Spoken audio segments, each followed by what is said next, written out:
Hello everyone, it's your little legal helper Rudra Pratap Dubey. दोस्तों, एक IAS अधिकारी पूरे जिले में सबसे ज्यादा प्रभावशाली व्यक्ति होता है।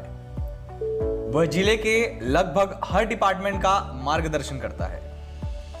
आईएएस, आईपीएस जैसी सिविल सर्विसेज पूरे भारत के एडमिनिस्ट्रेशन की बैकबोन है।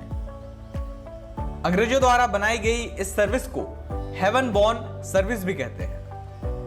जितना कठिन इस सर्विस में प्रवेश है, उतना ही मुश्किल इस सर्विस के व्यक्ति को हटाना भी है। जरूरत से ज्यादा मान सम्मान, प्रतिष्ठा और पद ना खोने का डर ही है जो इन नौकरशाहों यानी कि ब्यूरोक्रेट्स को घमंड के उस पहाड़ पर चढ़ा देता है जहां से आम लोग जिनकी सेवा के लिए उन्हें पद दिया जाता है, उस पद का दुरुपयोग करने लगते हैं। आए दिन कहीं ना कहीं सिविल सर्वेंट्स द्वारा मिसयूज ऑफ पावर यानी कि शक्तियों का गलत उपयोग करने की घटना सामने आती रहती है। हाल ही में त्रिपुरा के एक डीएम ने लॉकडाउन में हो रही एक शादी में जाकर आम लोगों से दुर्व्यवहार किया। छत्तीसगढ़ के सूरजपुर जिले के डीएम ने रोड पर एक युवक को रोककर अपनी शक्ति दिखाते हुए तमाचा मार दिया। पुलिसकर्मियों से उसकी पिटाई भी करवाई। दोनों ही मामलों में हमने देखा कि पूरे देश में उन्हें नौकरी से निकालने की मांग की गई, लेकिन उन्हें केवल पद से हटाया गया और उन्हें दूसरा पद देकर ट्रांसफर कर दिया गया। सिविल सर्वेंट्स की ऐसी अक्षमता और घटिया प्रदर्शन के बाद भी इन्हें आसानी से बर्खास्त न किए जाने का कारण क्या है? क्या आप जानते हैं? तो दोस्तों, इसका कारण है भारतीय संविधान का अनुच्छेद 311। आर्टिकल 311 में सेंटर या स्टेट के सिविल सर्वेंट्स के सस्पेंशन, रिमूवल या रिडक्शन इन रैंक के बारे में प्रावधान दिए गए हैं। आइए समझते हैं भारतीय संविधान के अनुच्छेद 311 को और जानते हैं कि कैसे किसी आईएएस, आईपीएस या किसी सिविल सर्वेंट को कैसे डिसमिस या बर्खास्त किया जा सकता है।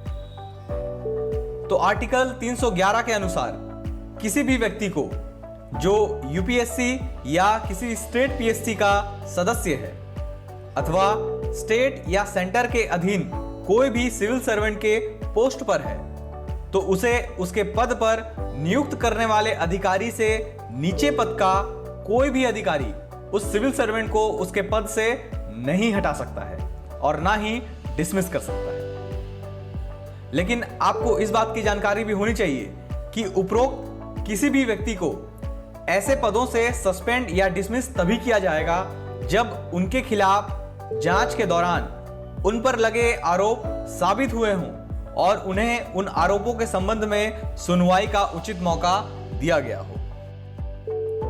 जैसा कि आपको मालूम है, एक आईएएस ऑफिसर की नियुक्ति प्रेसिडेंट द्वारा की जाती है तथा सरकार उसको भारतीय गजट में नोटिफाई करती है, इसलिए ये गजेटेड ऑफिसर भी कहलाते हैं। इसका यह मतलब हुआ कि राष्ट्रपति के सिवाय इन अधिकारियों को कोई भी बर्खास्त नहीं कर सकता है।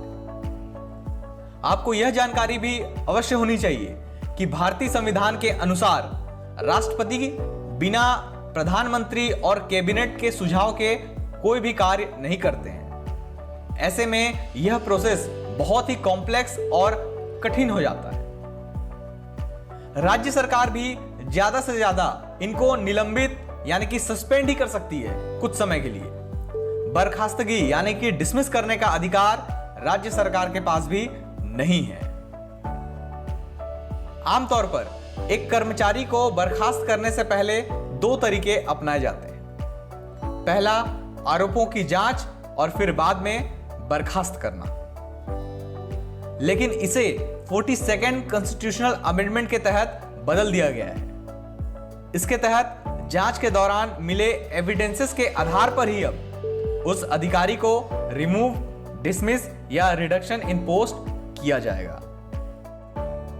अगर किसी आईएएस, आईपीएस ऑफिसर ने कोई गंभीर अपराध किया है, तब तो आम व्यक्तियों की तरह ही न्यायालय में उसके खिलाफ कार्यवाही की जाएगी।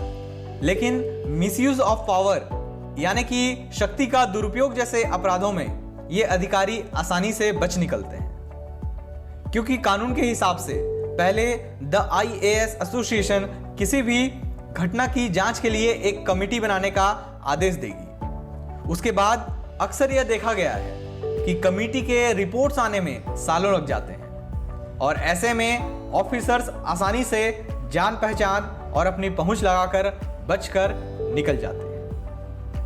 हालांकि कई सालों से IAS, IPS जैसे सिविल सर्वेंट्स पर लगाम कसने के लिए लगातार केंद्र सरकार से अनुच्छेद 311 एवं सिविल सर्विसेज रूल 1974 में अमेंडमेंट यानी कि संशोधन करने की मांग की जा रही है।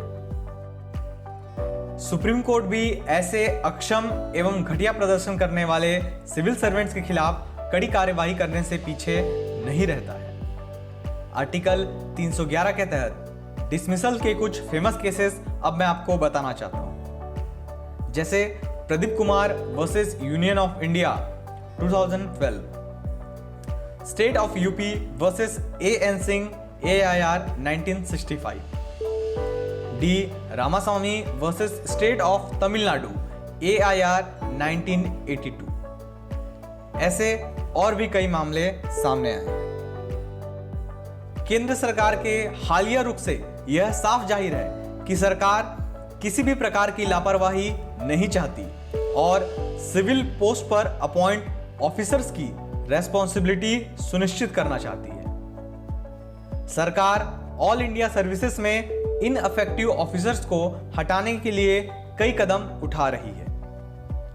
ब्यूरोक्रेसी को प्रदर्शन उन्मुख और जवाबदेह बनाने के लिए गवर्नमेंट ने ऑल इंडिया सर्विसेज में मृत्यु तथा सेवानिवृत्ति लाभ के विषय में हाल ही में सभी मंत्रालयों एवं विभागों को FR 56J के तहत CCS पेंशन नियम 1972 के रूल 48 के तहत आवधिक समीक्षा करने और रूल 16(3) के निर्देश जारी किए हैं।